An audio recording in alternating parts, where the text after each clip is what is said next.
This is MJ. I'm an author, I'm an artist, I'm an analyzer. Find all my work at mjmunoz.com. This time I'm talking about Chapter 8 of Peter Pan in my chapter-by-chapter read-through of this book, and I want to talk about the horror of Mermaid Lagoon. Sort of. So every month the mermaids, when the moon is full, go a little mad, and they shriek and wail, and it's creepy and whatever, and that's kind of weird. It's probably a retention of the myth of the sirens who would, lure sailors to their death by singing to them songs, seductive songs, I guess. Anyway, so that's interesting. And these mermaids are deadly anyway because, they kind of attack Wendy, and then at the end of the chapter, when Wendy's injured and so is Peter, they try to pull Wendy out of his grasp while he's passed out or very injured and having a hard time recovering. And they start to pull her into the water, and he pulls her back because these mermaids are scary.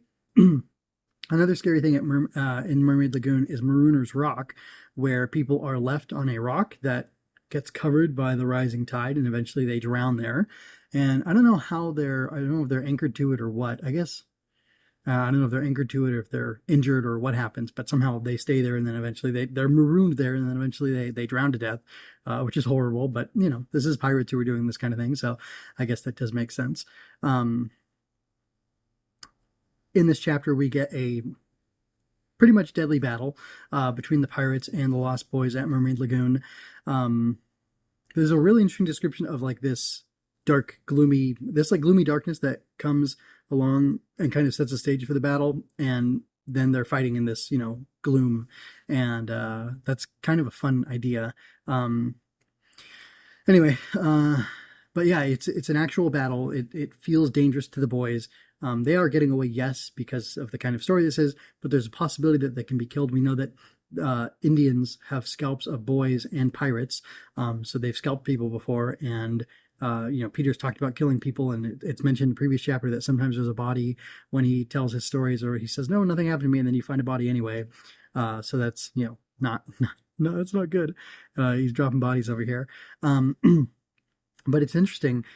Peter, in this battle with Hook, in this fight with Hook, he went and swiped his knife from him, and he was going to fight Hook with his knife and Hook with his hook or his sword. Peter does have a sword, though. I made an error a couple chapters ago when I said that when he was guarding Wendy's tent at night, or her little house at night, that he had a knife or a dagger, because he doesn't have a sword. He, in fact, did have a sword. So, could have been an imaginary sword, but I'm not sure about that. Anyway, during this battle, Hook is coming up like a rock, and Peter's at the top of it, and he says, I have the high ground. Because he has the high ground, he helps Hook up, because it wouldn't be fair for him to fight him at such a disadvantage, because it would probably make Hook more liable to lose. So while Hook is there needing help, and Peter offers it, he grabs his hand and he pulls him up. And when he does that, at some point in that exchange, Hook hits Peter. He ends up clawing him with his iron hook 2 times, or his iron hand 2 times, and that's interesting. Peter feels betrayed by this, and it's interesting. Barry says something very interesting about children. When children come to you, all they really expect for you, when they come to you in your care, when a boy comes to you in his care, when a boy comes to you and you take him into your care, sounds like a parent receiving a son, his only expectation of you is that you be fair with him, and that you be honest, and that you not betray him. And this is what Peter was expecting. But Hook did betray Peter in this instance, and Peter has been betrayed many times, but he always forgets, and therefore he feels like this is the first time he's been betrayed like this. And he's shocked and frozen, and I don't know if it says he's going to cry or not, but he's very upset by the fact that he was betrayed by Hook, who he offered a helping hand to. That's pretty funny, actually. And it's really interesting.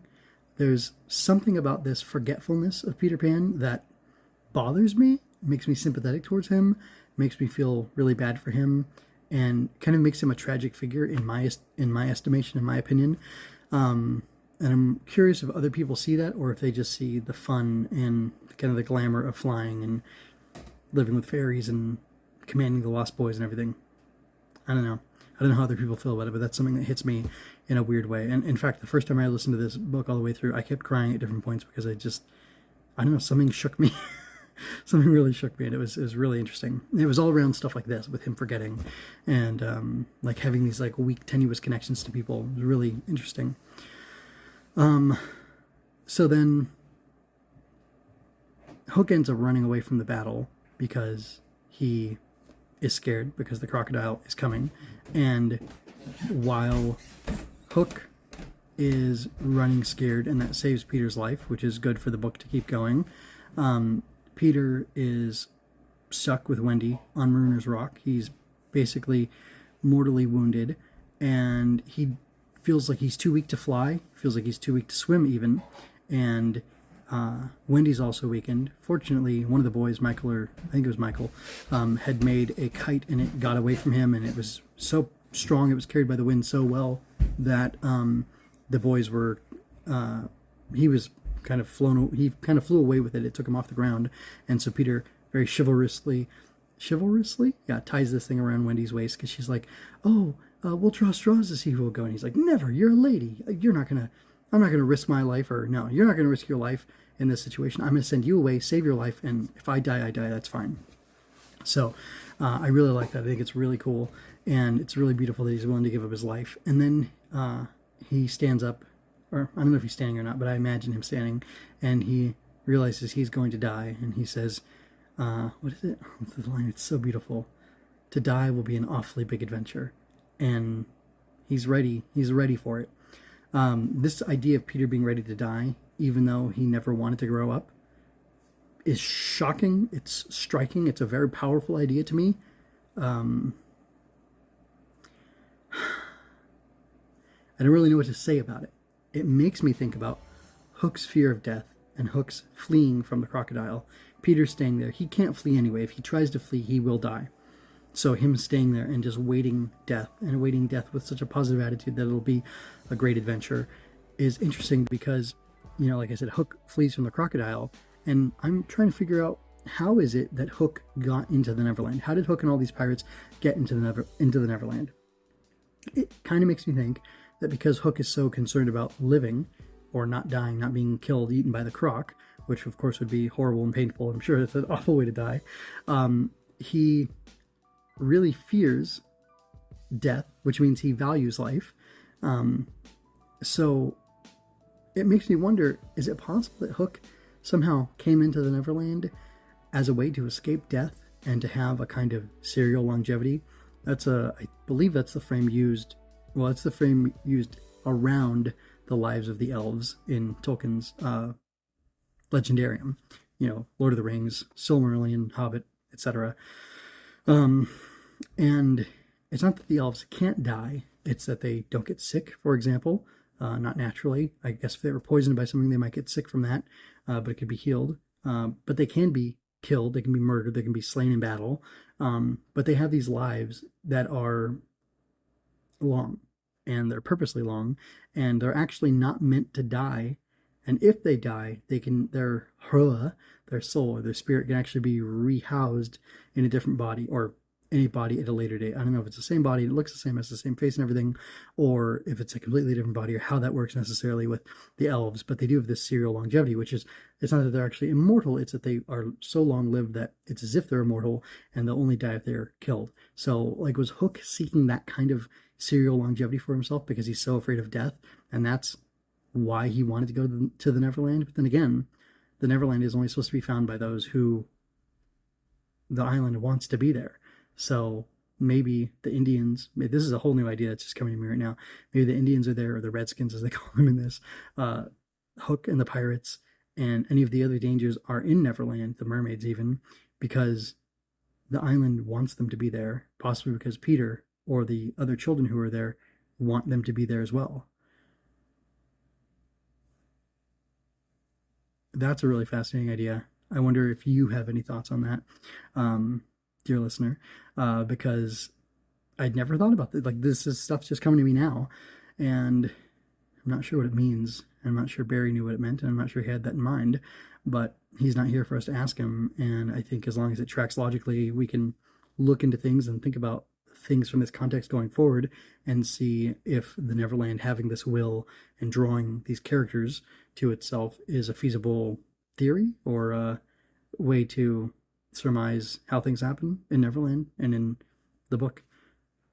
Certainly, the island was looking for Peter and his companions. Was it just Peter or was it his companions as well?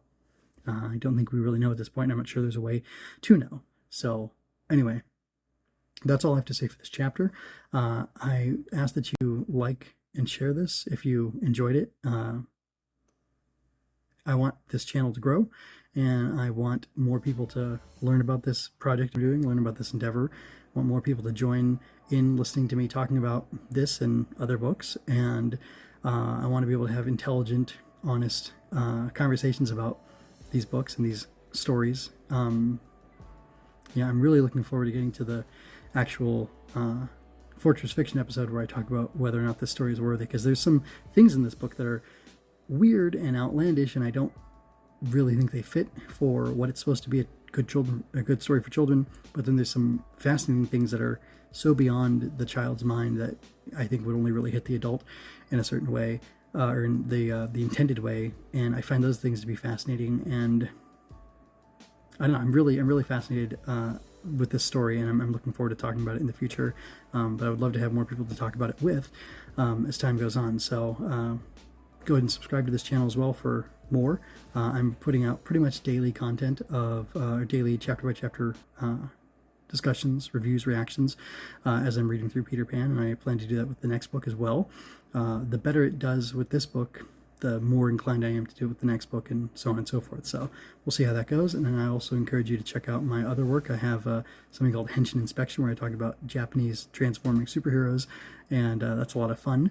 I also focus on story a lot in that, but I also focus on the spectacle. But there's spectacle in writing as well. You know, the kind of genre or the kind of fiction I like is exciting and dynamic, and I mean books here. It's exciting and dynamic, and it's, you know, pop culture, but I think there's a lot of depth and there's a lot of meaning in that pop culture because it sticks with the reader and they apply that to different things in their lives, and it helps them to see the world in a different way better than certain other types of writing that don't stick with you so well are able to do. So anyway, yeah, I'm also writing books. I'm writing a book right now that I'm actually very much revising and getting edited so that I can publish it. It's going to be about magical bugs battling monsters. Yes, magical bugs battling monsters, and protecting children from these monsters.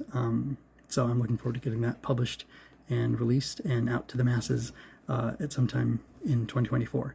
And anyway, the more people that are interested in the stories that I'm interested in, the more people who are joining me in these conversations about these books, I think the better chance I have of finding people who will love the stories I write, because they're so inspired by the stories that I love as well. So anyway, that's all I have to say for now. Until next time, folks, take care, be well, and keep reading. I hope you enjoyed that.